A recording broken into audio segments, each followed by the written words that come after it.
Hello बच्चों, calculus वाला में आपका गर्म जोशी से स्वागत है। तो बच्चों, हम क्लास 12 का फिजिक्स में विद्युत क्षेत्र वाला यूनिट पढ़ रहे हैं। और इसमें हमने पिछले वाले वीडियो में द्विध्रुव आघूर्ण और द्विध्रुव का बलाघूर्ण निकालने का व्यंजक निकालने का तरीका बताया था और उसका व्यंजक भी निकाला था। और हमने ये भी बताया था कि बलाघूर्ण किसे कहते हैं। जब किसी समरूप विद्युतीय क्षेत्र में कोई विद्युत द्विध्रुव को स्वतंत्रता पूर्वक लटकाया जाता है तो उस पर एक बल युग्म काम करता है और उस बल युग्म के आघूर्ण को ही हम द्विध्रुव का बलाघूर्ण कहते हैं, जिसका व्यंजक भी हमने डिराइव कर दिया था, जो बहुत ही इंपॉर्टेंट है, जो बोर्ड में आता ही आता है। ध्यान रखो, लिख के रख लो, ये बोर्ड में निश्चित रूप से आता है और अगले बार भी आएगा। इसलिए इसको ध्यान से देखिए वीडियो को और समझिए और बार बार देखिए और पिछले वाला वीडियो भी देख लीजिएगा तो बहुत आसानी से आगे आने वाले वीडियो का कंसेप्ट क्लियर होता चला जाएगा। तो हम कुछ क्वेश्चंस, कुछ न्यूमेरिकल करते हैं कल वाले जो बलाघूर्ण का व्यंजक था उस पर, और फिर आगे हम चलते हैं कि किसी समरूप चुंबकीय विद्युतीय क्षेत्र में स्वतंत्रता पूर्वक लटके हुए विद्युतीय द्विध्रुव की स्थितिज ऊर्जा किसे कहते हैं और उसका भी व्यंजक आज डिराइव करते हैं। तो बिना समय बर्बाद किए हुए हम चलते हैं, सीधे एक न्यूमेरिकल लेते हैं बलाघूर्ण पर। तो एग्जांपल के रूप में ले रहे हैं हम। तो यहां पर हमने फॉर्मूला पहले दे रखा है, चलो पहले एग्जांपल ले लेते हैं। यदि E बराबर 2 इंटू 10⁻³ न्यूटन पर कूलम तीव्रता वाले समरूप विद्युत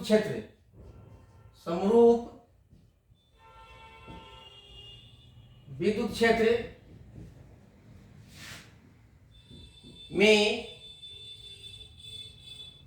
15 कूलम मीटर आघूर्ण वाला एक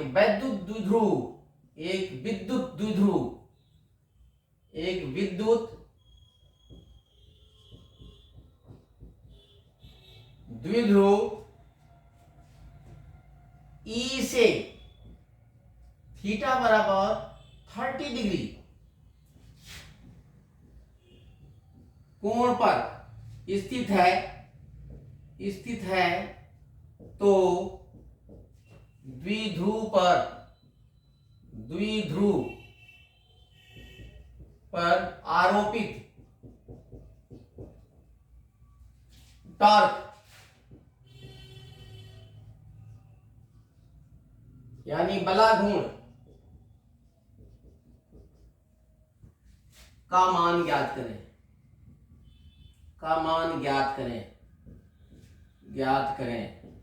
देखो बच्चों, बहुत आसान है, ऐसे सीधे बोर्ड में क्वेश्चंस आते हैं फॉर्मूला बेस्ड, सीधे लिखो गिवन। क्या गिवन है तो लिख लो पहले, given Q is equal to, Q नहीं दिया हुआ है, E दिया हुआ है, E is equal to 2 into 10⁻³ newton per coulomb. दूसरा दिया हुआ है, ये देखो, ये कूलम मीटर है, ये द्विध्रुव आघूर्ण है, इसको P से डिनोट करते हैं या M से, तो P से कर देते हैं। ये है आपको 15 कूलम मीटर, तो आपको निकाल, और थीटा भी दिया हुआ है, ये 30 डिग्री, तो आपको निकालना है ये ताऊ इक्वल टू व्हाट। तो सीधे यहाँ पर हम लिखते हैं देयरफॉर, सूत्र से, जो सूत्र या व्यंजक से, देयरफॉर व्यंजक लिखिएगा तो बेटर है थोड़ा, व्यंजक से tau is equal to PE sine theta, सीधे वैल्यू डालो, आंसर पाओ। दैट इज P है कितना, P is 15, E is 2 into 10⁻³ and sine 30 degree.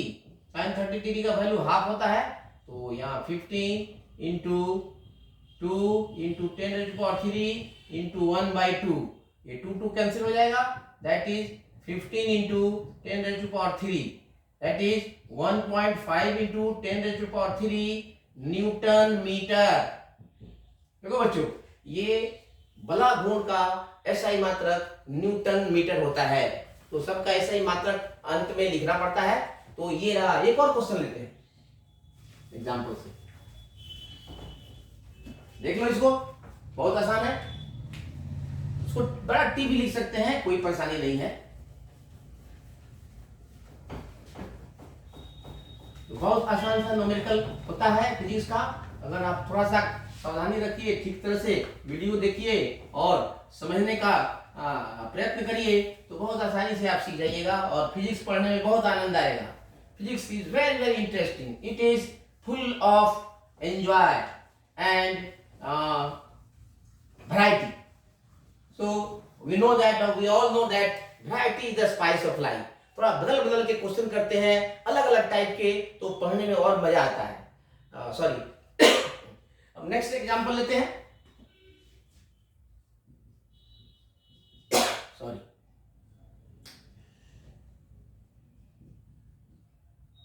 यदि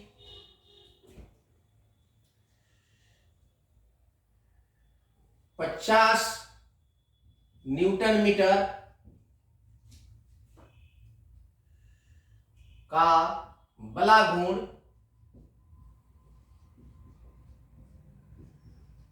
किसी द्विध्रुव पर एक वैद्युत क्षेत्र आरोपित करता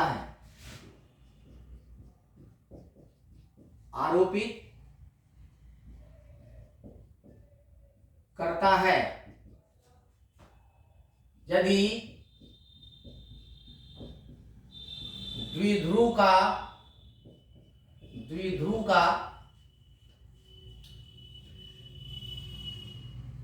आघूर्ण 5 कूलम मीटर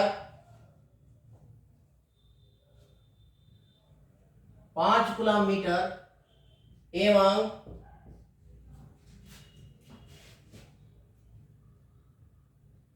कोण का मान 60 डिग्री हो, तो क्षेत्र की तीव्रता ज्ञात करें। क्षेत्र की तीव्रता E ज्ञात करें। देखो बहुत आसान है, ये वही फॉर्मूला लगेगा। सॉल्यूशन में पहले जो दिया हुआ उसको लिखते हैं, इसको लिखते हैं गिवन। बहुत आसान है न्यूमेरिकल क्वेश्चन। गिवन जो दिया हुआ लिख लो। यहाँ पर देखो ये बला घूर्ण है, अर्थात ताऊ दिया हुआ है 50 Nm न्यूटन मीटर, और साथ साथ ये दिया हुआ है आपको आघूर्ण P दिया हुआ है, तो 5 cm 5 कूलम मीटर, और एंगल भी दिया हुआ है 60 डिग्री, दैट इज 60 डिग्री। आपको निकालना है E is equal to what. तो सीधे फॉर्मूला चलते हैं। देयरफॉर फ्रॉम एक्सप्रेशन, फ्रॉम व्यंजक, ताऊ का फॉर्मूला होता है PE sin थीटा। वैल्यू डाल दो, ये है 50 इज इक्वल टू P दिया हुआ है 5, E तो निकालना ही है, और ये है साइन 60 डिग्री, तो ये 50 is equal to 5E into √3/2। तो इसको देखो, इसको इधर लाओ। Therefore 100 is equal to 5√3E। So E is equal to, सीधे आ जाएगा, E is equal to 100 by, और ये 5√3, 5 से काट दो 20। सो ये हो जाएगा E इज इक्वल टू 20/√3, और इसको रेशनलाइज करना चाहते हो तो √3 से मल्टीप्लाई कर दो, तो ये हो जाएगा ऊपर हो जाएगा 20√3/3। ये है न्यूटन पर कूलम। ये रहा बच्चों आंसर। तो इस तरह से हम आसानी से न्यूमेरिकल क्वेश्चन कर सकते हैं। अब हम चलते हैं कि किसी बाह्य विद्युतीय क्षेत्र में स्वतंत्रता पूर्वक लटके हुए विद्युत द्विध्रुव की स्थितिज ऊर्जा क्या है और उसका व्यंजक डिराइव करते हैं। तो चलते हैं बच्चों, एक क्वेश्चन, प्यारा सा क्वेश्चन उसको बनाते हैं। देखिए कितना अच्छा क्वेश्चन है और उससे अच्छा उसका आंसर है जो आपको आसानी से याद हो जाएगा।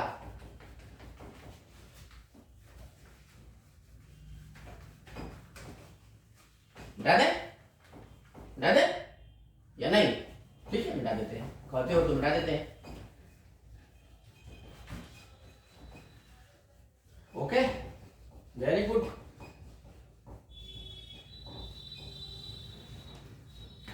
तो अब नेक्स्ट क्वेश्चन लेते हैं हम। ये बहुत ही प्यारा सा क्वेश्चन है, देखिए इसको। किसी बाहरी बाह्य समरूप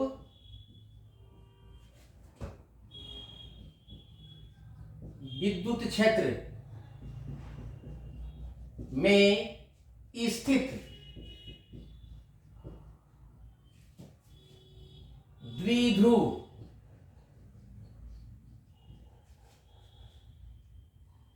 की स्थितिज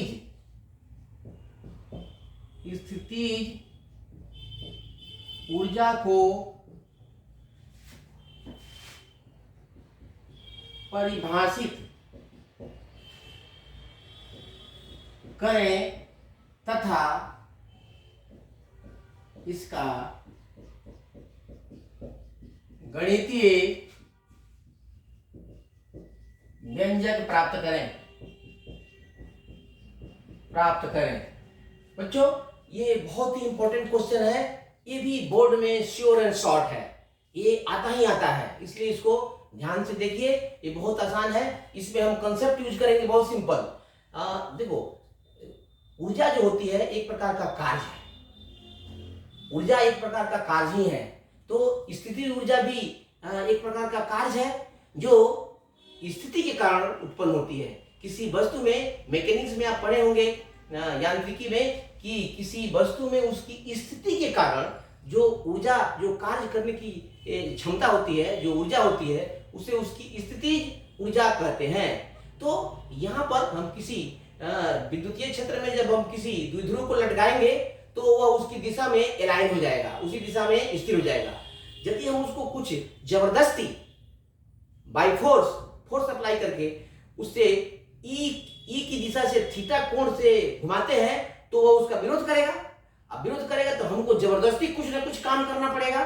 यही जो है हमारे द्वारा या बाहरी एजेंट द्वारा किसी विद्युत क्षेत्र में स्वतंत्रता पूर्वक लटके हुए विद्युत द्विध्रुव को थीटा कोण पर घुमाने के लिए जो बाह्य कार्य करना पड़ता है, यही कार्य उस विद्युतीय द्विध्रुव में उसकी स्थिति ऊर्जा के रूप में संचित हो जाती है। इसी ऊर्जा को हम उस द्विध्रुव की स्थिति ऊर्जा कहते हैं। अर्थात किसी बाह्य विद्युतीय क्षेत्र में विद्युतीय द्विध्रुव को घुमाने के लिए जो कार्य करना पड़ता है उसे ही उसकी स्थिति ऊर्जा कहते हैं।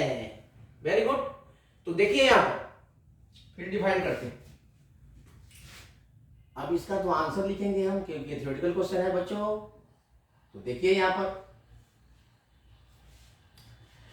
तो इसके लिए पहले हम चलो पहले डिफिनेशन लिखा देते हैं, फिर हम बनाते हैं।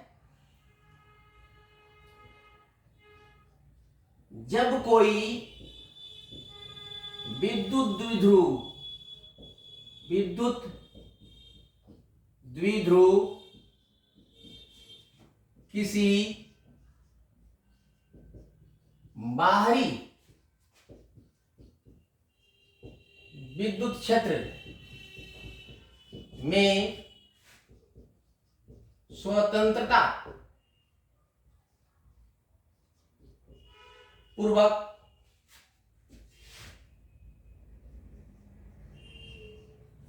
लटका हुआ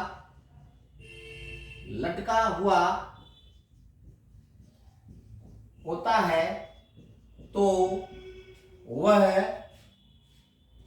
विद्युत क्षेत्र की दिशा में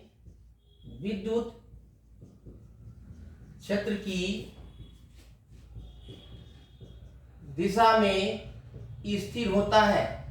स्थिर होता है।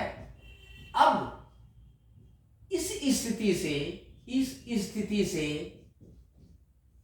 द्विध्रुव को थीटा कोण से घुमाने पर उसके विरोध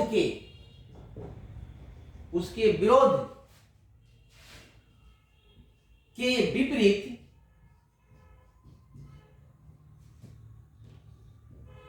जैसे हम है बाहरी एजेंट, बाहरी कारक यानी एजेंट, जैसे हम घुमा रहे हैं तो हम हो गए, कोई दूसरा घुमा रहा है दूसरा हुआ। बाहरी कारक द्वारा किए गए कार्य को ही द्विध्रुव की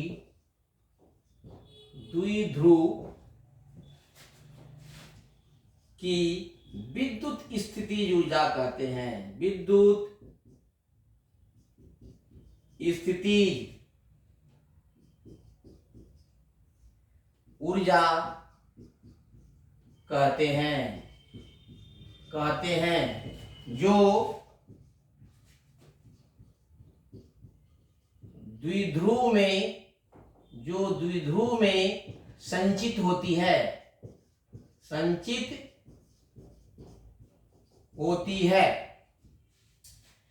अब देखो, अब इसका एक्सप्रेशन डिराइव करने के लिए हम फिगर बनाते हैं। इसे प्राय U से सूचित करते हैं,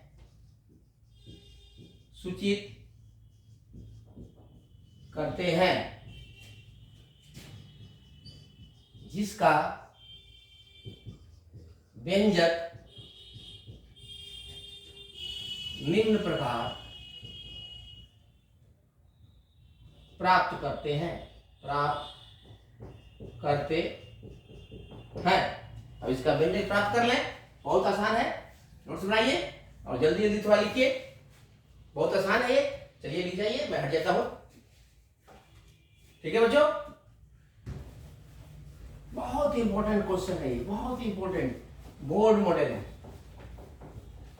किसी भी बोर्ड के लिए, किसी भी स्टेट बोर्ड के लिए तो है ही।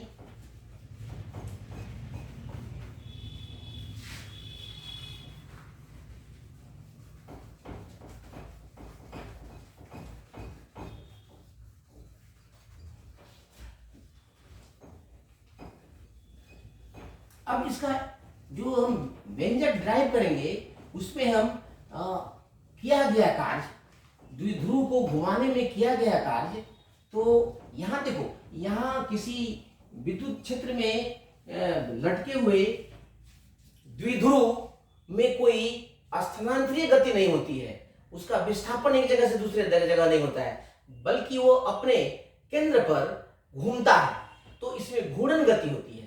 तो देखो बच्चों, स्थानांतरीय गति में किया गया कार्य बल गुने विस्थापन होता है, वहां पर विस्थापन दूरी होता है। कोणीय गति में बल के जगह पर बलाघूर्ण होता है, बलाघूर्ण उसको ऐंठता है, घुमाता है, तो यहां पर बल के जगह पर बलाघूर्ण हो जाएगा ताऊ, और यहां पर एंगल में डिस्प्लेसमेंट होता है, एंगल बढ़ता है, तो यहां एंगुलर डिस्प्लेसमेंट होगा। तो बस यही है अंतर। यहां पर जो हम द्विध्रुव को घुमाने में जो किया गया कार्य है, दैट इज इक्वल टू, वो इक्वल होगा बलाघूर्ण गुने कोणीय विस्थापन, और सिंपल फिजिक्स में जो स्थानांतरीय गति में होता है बल गुने विस्थापन, बल गुने दूरी, यहाँ पर बलाघूर्ण गुने कोण होता है, यहाँ कोण विस्थापन के रूप में होता है। तो ये यहाँ पर कंसेप्ट यूज करना है। तो हम लिखते हैं, फिर डिराइव करते हैं, थोड़ा पैराग्राफ करके लिखिएगा। मान लिया कि P आघूर्ण वाला एक द्विध्रुव द्विध्रुव ई तीव्रता के विद्युत क्षेत्र में किसी समय थीटा कोण पर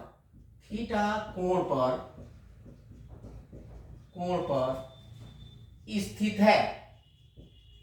थीटा कोण पर निम्नलिखित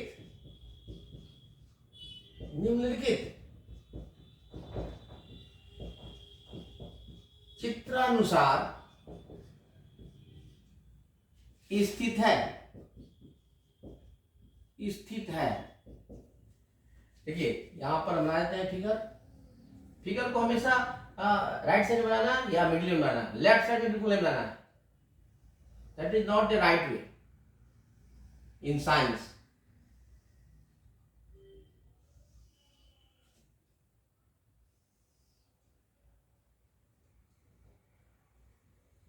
ये हो गया विद्युत क्षेत्र।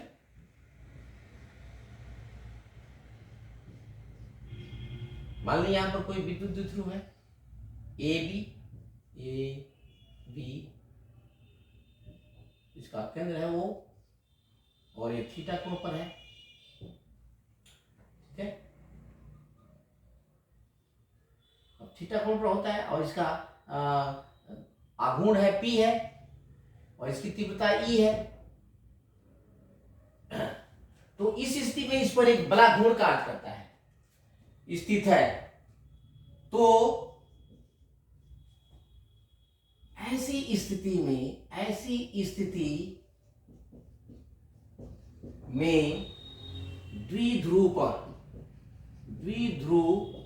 पर कार्य करने वाला बला घूर्ण tau equal to P E sine theta होता है। इसको ध्यान में रखना, बला घूर्ण पी साइन थीटा होता है। अब बच्चों थोड़ा सा ध्यान दो। अब यदि इस स्थिति से थोड़ा और अल्प कोण डी थीटा से इसको घुमाया जाए तो हमें कुछ कार्य करना पड़ रहा है। वही कार्य इसकी स्थिति ऊर्जा के रूप में संचित होते जाती है। कहां पे? विद्युतीय द्विध्रुव में। तो इसको भी मेंशन कर लेते हैं।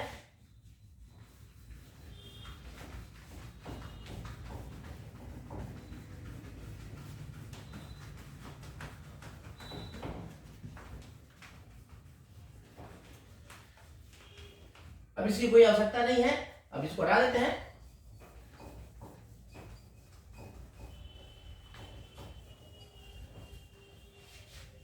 और इसकी भी आवश्यकता नहीं है, अभी बाद में यूज करेंगे इसको। अब यदि द्विध्रुव को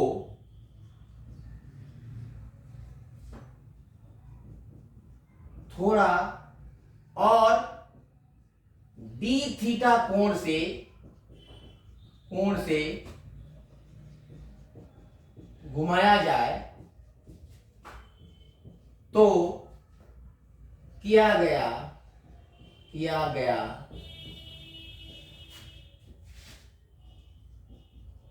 कार्य निम्न प्रकार दिया जाता है। चलिए, W is equal to what done is equal to बला घूर्ण गुणे कोणीय विस्थापन। बच्चों कोणीय विस्थापन यहां होगा, कोणीय विस्थापन। तो ये हो जाएगा W इज इक्वल टू, ये हो जाएगा आपका ताऊ, और ये हो जाएगा आपको डी थीटा। ये थोड़ा सा अल्प कोण है, अल्प वर्क है, तो अल्प वर्क DW लिया है, तो इसको वैल्यू डाल देते हैं यहाँ पर PE sine theta D theta, तो ये DW। अब यदि इसको पूरा थीटा कोण से घुमा दिया जाए या अल्फा कोण से घुमा दिया जाए तो टोटल वर्क डन। बच्चों देखो यहाँ पर, अब इसमें इंटीग्रेशंस का प्रयोग करते हैं। तो थोड़ा सा इंटीग्रेशन अभी आपका नहीं हुआ है, लेकिन यहाँ इंटीग्रेशन जो है डिफरेंशिएशन का ठीक उल्टा होता है, अर्थात जिस फंक्शन को इंटीग्रेट करना होता है वो हम देखते हैं कि किसका डिफरेंशिएशन है, वही इंटीग्रेशन होता है। तो थोड़ा सा यूज है इसका, इसको बाद में जब इंटीग्रेशन होगा तो बता दिया जाएगा। तो देखिए यहाँ पर अभी थोड़ा एग्री हो जाइए, घबराने की बात नहीं है, ये सब आ जाएगा। therefore द्विध्रुव को 0 डिग्री से फाइनल थीटा कोण तक घुमाने में किया गया कुल कार्य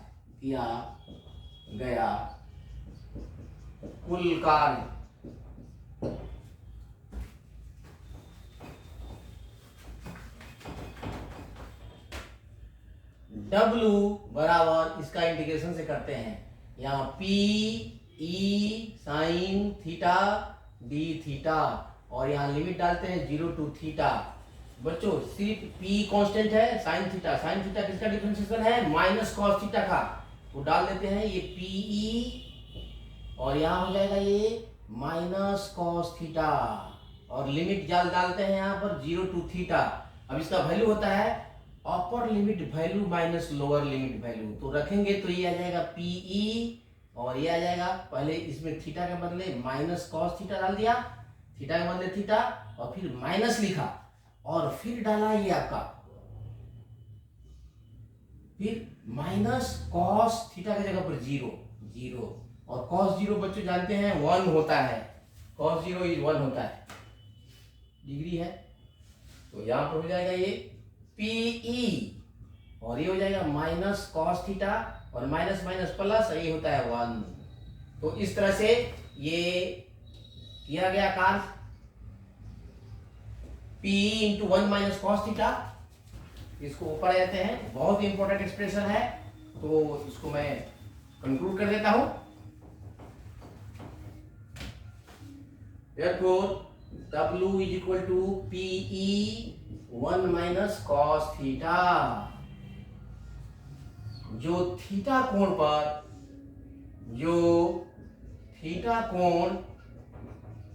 पर द्विध्रुव की स्थितिज ऊर्जा का व्यंजक है, अतः